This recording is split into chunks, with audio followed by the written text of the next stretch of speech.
Good evening. It is evening.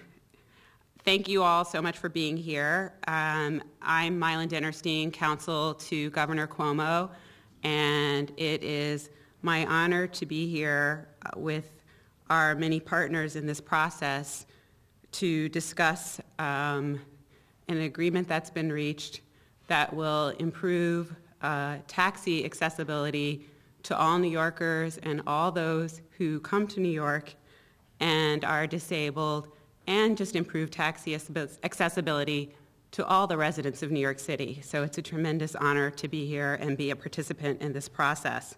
I want to thank our many legislative partners who have worked tirelessly with us to reach an agreement on a new and improved bill that is really exciting because it's going to result in 3,600 new accessible Hail accessible interbarrel licenses. So this will permit liveries to do street pickups and also legally, but also will be accessible vehicles out of a total of 18,000, so that's 20%, and also will result in medallions, yellow cab medallions being sold, 2,000 at various points, and those will be all accessible. And most importantly, the city is going to partner with many groups to come to a plan on how to make meaningful access of our beautiful and important taxi livery system. So it's a great day to be here. I feel like I've been here for a long time, but it's a particularly great day. You're going to be hearing from Jim Weissman, who is the General Counsel of United Spinal Association and also a member of the Taxis for All campaign, followed by Commissioner Yaski from the TLC, and I thank him for his hard work on this, and then the Mayor Bloomberg of New York City, and then, of course, our Governor, Andrew Cuomo. So we're excited to be here. This is a great day in New York, and again, I think it's an example of working together, we can achieve results. Without further ado.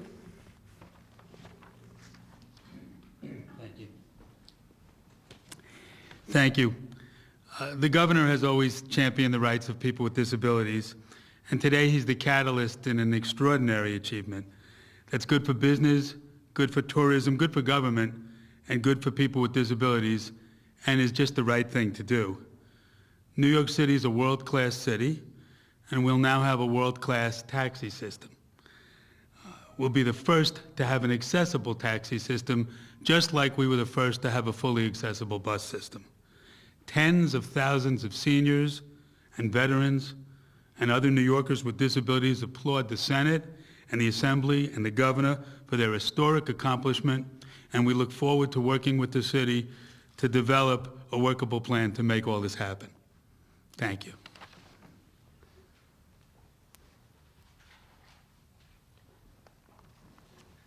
Thank you very much.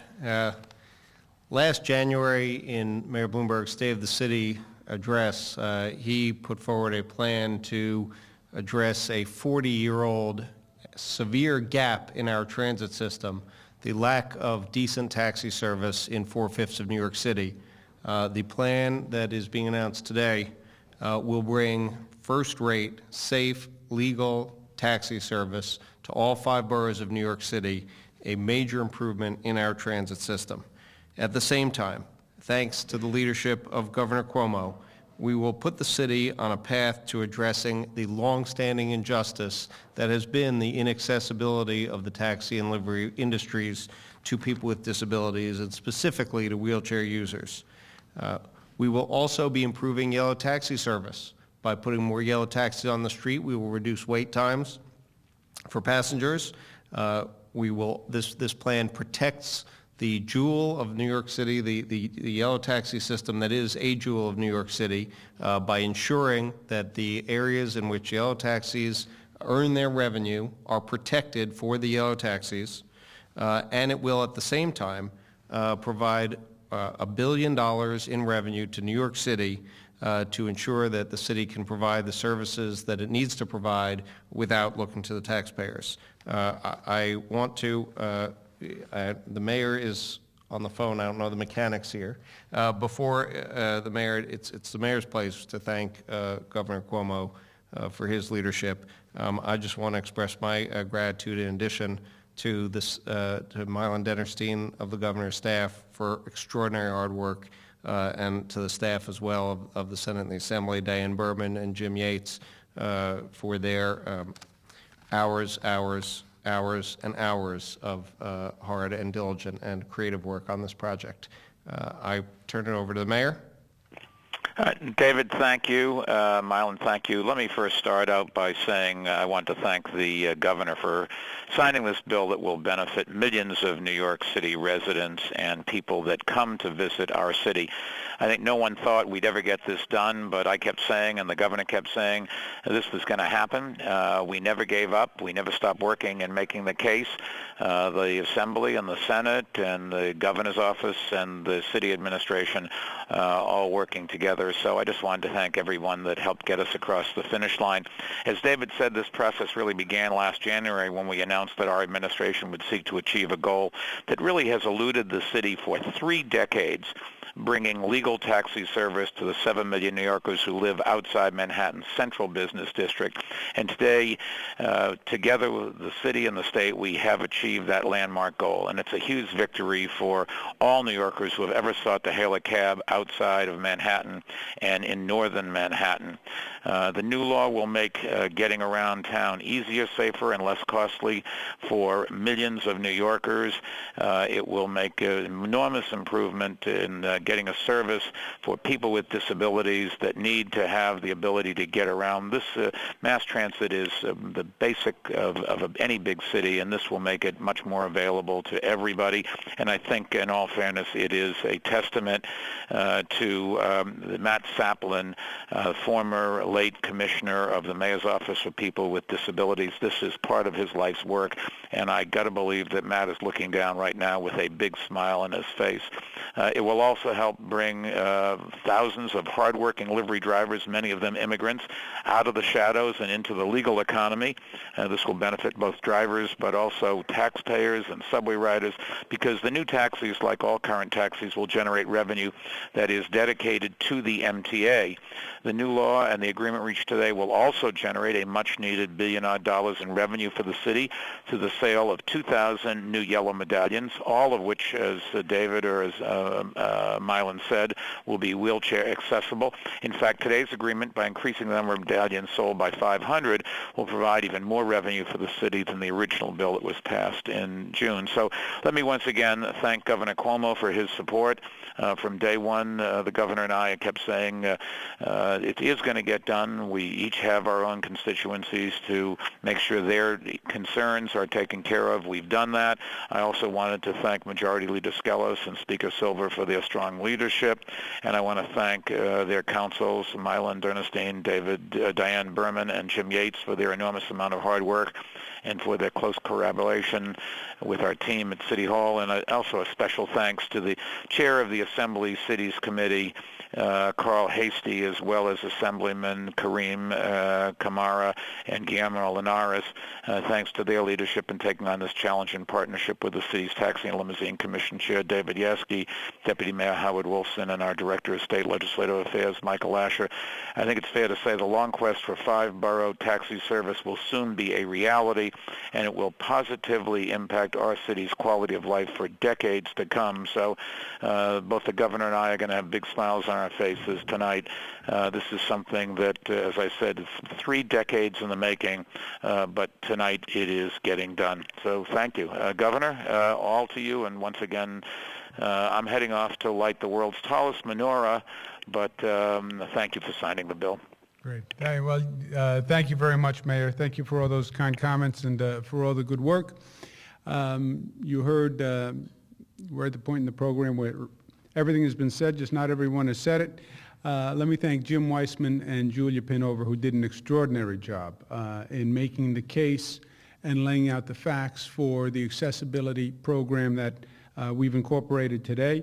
Commissioner Yaski, it's a pleasure to be working with the commissioner on this. We go back many years, and it was my pleasure to work with him through this very difficult issue. My counsel, Mylan Dennerstein, and her whole team, who spent a lot of time on this. My colleagues, Senator Skelos and Speaker Silver, and their teams, Jim Yates and Diane Berman, who really were extraordinary in dealing with this issue. Carl Hasty, Adriano Espaillat, and Karim Kamara. This is a more than a good bill. The initial hope when this venture first started was to accomplish several tasks simultaneously. Number one, the city needs revenue. Why? Because the city needs revenue. It's a function of the economic circumstances. The state is feeling it, the city is feeling it, and the sale of medallions generates revenue for the city. So the city was initially looking for 1,500 additional medallions for the revenue that it would generate. The second goal was livery service to the outer boroughs. I can tell you as a boy originally from Queens, the cab service to the outer boroughs is truly difficult, has been for years and years. Livery cabs, livery cars have been filling the void, albeit illegally, for a long period of time, and this was the situation that existed. How do you extend livery service to the outer boroughs, and how do you give livery drivers a great economic life, a great economic vehicle for growth, empowerment, et cetera? On the taxi side, the yellow side, the medallions brought a whole generation of immigrants into the middle class and beyond. The escalation in the value of the medallion really built businesses. Can we do that on the livery side also? And can we do that on the livery side in a way that is fair and protects the taxi industry and the yellow industry that bought a medallion with a certain franchise and representation? Can we balance that? And then third, how do we make the system accessible? Why? Well, first of all, the law says it must be accessible. Second, it's the right thing to do. And as New York State, with a proud progressive tradition, how do we set the bar even higher? And how do we make our taxi industry accessible? How do you do all those things? And how do you do them together? And how do you balance it? And how do you get the revenues and get the cab service and make the yellows happy and make the outer boroughs happy? Well, first, you can't make everyone happy. But reasonable people who come together and work very hard can fashion a solution. Ed Koch put out a statement today. I remember Ed Koch talking about this problem. And he was a fairly forceful mayor and an effective mayor, and he grappled with it for many, many years. So this is, as Mayor Bloomberg said, this is probably 30, 40 years, a situation that defied solution. And in that way, it's fitting we end this year on this piece of business. The tax plan was going to be the last piece of business. The tax plan that we did last week, somehow taxes morphed into taxees just when we thought it was over. But this is probably the last official piece of business that we will be doing in this year. And it's fitting that once again, a problem that defied solution for decades, a problem that generated a lot of controversy and a lot of animus, was resolved by the New York State Legislature, working together in a cooperative fashion. And once again, the kudos go to Senate Leader Skelos and Speaker Silver, who worked through all these difficult issues day after day and fashioned a resolution. I was proud to be part of it. I would ask my associates to join me here. Any questions you have for myself or the commissioner or Jim Weissman? Mylan, why don't you join us? Julia, why don't you join us? We're going to give all the tough questions to Julia and to Mylan. Governor, of the liveries is 18,000. 6,000 initially will get these licenses, with a third of those being permitted. And then what happens after that? You'll see how they sold, and then maybe move the percentage? Accessibility works two ways, Ken. There's a short-term plan and a long-term plan. Short-term is initial accessibility upon issuance, if you will. All the additional yellow medallions, 2,000 medallions, will all be accessible medallions. On the livery side, 6,000 livery licenses, called Hail licenses, will be issued the first year, 20% of which will be accessible. 6,000 additional will be issued in year 2, and 6,000 additional will be issued in year 3. Again, 20% accessible on both. So that will be the initial accessibility. Long term, the TLC will sit down and consult with all the relevant parties, the Advocates for the Disabled, New York City Council, and design a long-term accessibility plan. That long-term accessibility plan will be submitted to the State Department of Transportation for approval. State Department of Transportation will have 60 days to approve or disapprove that plan. The city's sale of medallions beyond 400 are conditioned on the TLC submitting a plan to DOT that's approved. On the livery A side, fairly technical answer to a relatively simple question, but we try to be thorough here. on the livery side of things, will the city have to provide any type of financial incentives for the livery? Yes, good question. One of the issues that came up was it's not as simple as just offering an accessible livery permit. That the industry said, basically, thanks but no thanks. The accessible permits are much more expensive to operate than the non-accessible permits. An accessible car is more expensive, the insurance to operate the car is more expensive. So by just private market, there was a real concern that no one would take the accessible livery permits. The agreement is the city will subsidize, incentivize the livery permits with $15,000 per accessible permit on the livery side. We believe the $15,000 will compensate for the cost of operating and purchasing an accessible vehicle. That'll come out of the revenue, I assume? That will come out of the revenue that the city initially requested. Initially, they requested 1,500 medallions. They're going to get 2,000 medallions. The additional 500 medallions will more than cover the additional cost of accessibility to the city. And will that be both on the livery and yellow cab side of the 15,000? The 50,000 is just on the livery side. Why not? So the goal here is that at some point in the near future, I guess, anyone that uses a wheelchair, whether it's a foldable or a regular wheelchair, will be able to hail a cab and That is the goal. Jim Weissman and I were chatting. Jim Weissman worked with another Cuomo years ago. No, it was not Matilda Cuomo, but close. And we were talking about the MTA accessibility. And look, there was an issue of how accessible should buses and subways be. Well, first there was a question, should buses and subways be accessible? And then if you say yes, at what rate? By when? And I remember, I was young at the time, the MTA's position was, we can't do it. Forget it. Can't do it. It's too expensive. It's a different kind of bus. It just will never work. The MTA worked with the community for the disabled, and they came up with a plan, and it was phased in, and it's been a national success story. So the long-term accessibility plan is the TLC will sit down, work with the disabled community and other groups to come up with a long-term, gradual phase-in of accessibility for the fleet. This is so you have an initially we know 20% of the liveries from day one, 2,000 yellows from day one, and then a long-term plan, which will be approved by the state.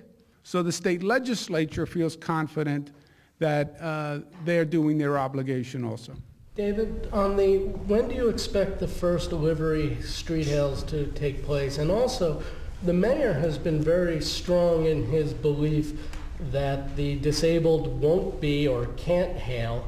And what changed his mind to agree to this plan after saying for months that he doesn't think it's even worthwhile to do? So we have a rulemaking process we'll have to go through before we can issue the street hail permits. I'm quite certain that my boss will want me to do that as speedily as humanly possible. So I think it will be a period of months and no longer than that before we can issue the livery street hail permits. Mayor Bloomberg has been consistent in his belief that the taxi system has got to be accessible to people in wheelchairs.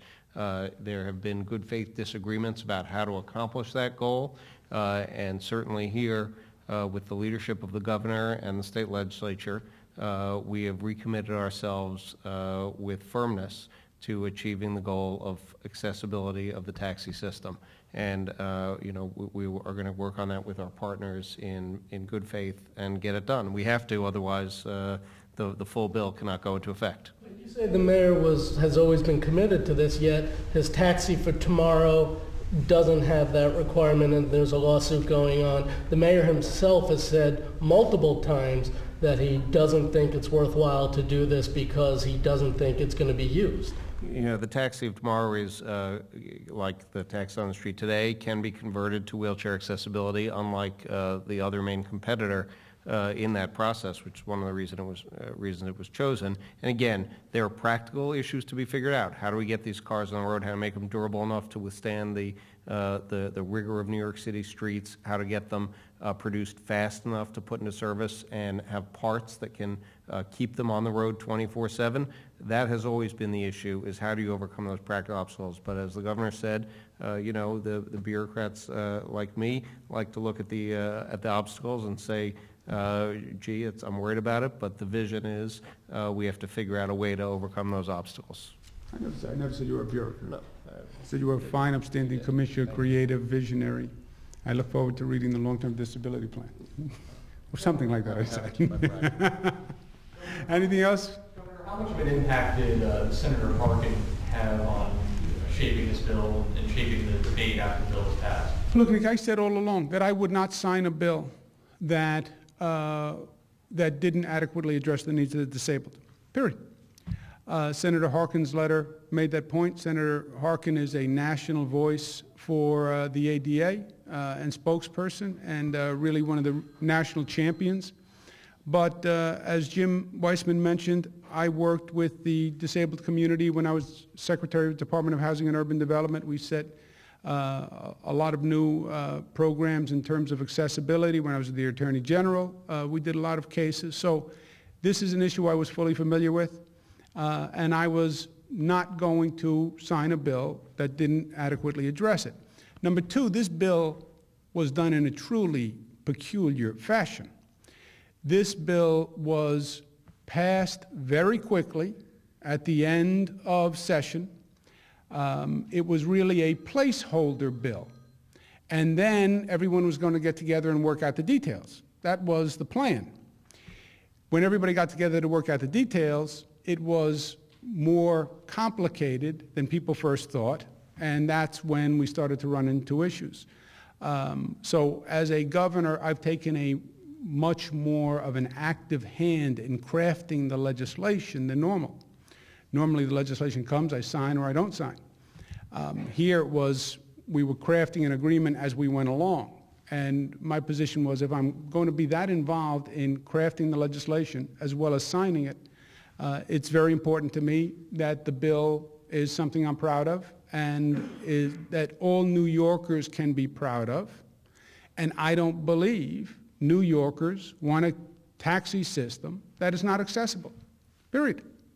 So I'm glad we accomplished all of the above. One more, guys. Governor, do you have any comment on the latest conviction or guilty plea from a legislator? Senator Kruger today admitted $1 million in bribes. Yeah, no, I think it's unfortunate. Yet again, I've worked for many years on cleaning up Albany. When I was the Attorney General, I was probably one of the most aggressive Attorney Generals in modern political history in ferreting out public corruption and doing public integrity cases. I had my familiarity with the state Senate myself and some people within the state Senate. So I think it was unfortunate, and we will have to move on, but we have to be cognizant that this is the people's government and there has to be 100% trust, and you're not going to have the trust until you earn it. I think the new disclosure database that was in the ethics bill that is going to come online is going to be very helpful, finding out what the connections are among legislators, where they're making income, what's the connection to the state. But it's constant vigilance. The conviction, and does the, some other investigations that are said to be going on, will that give you pause in determining whether to back the Senate Democrats next year politically?